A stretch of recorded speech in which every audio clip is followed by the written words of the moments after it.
The sixth benefit consists in the repulsion of sleep. Could be useful for jet lag, perhaps. I'll have to try it. And acquiring the ability to remain awake for long periods.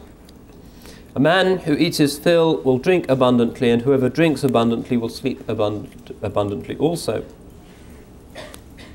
For this reason, one of the sheikhs used to say, whenever food was served, assembled murids, do not eat much, lest you drink much, which will cause you to sleep much, and therefore to lose much.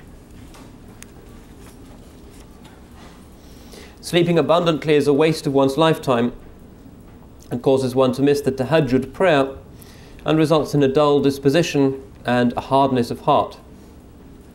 One's lifetime is the most precious of treasures and constitutes a bondsman's capital with which he trades. Sleep, on the other hand, is a kind of death. Remember the hadith, an-nawm akhul maut. Sleep is the brother of death. For when indulged into excess, it shortens one's lease on life. In addition, the manifestly great merit which attaches to the tahajjud prayer will pass one by if one sleeps abundantly. And to the extent that one is overcome by drowsiness during worship, one will not taste the sweetness of worship.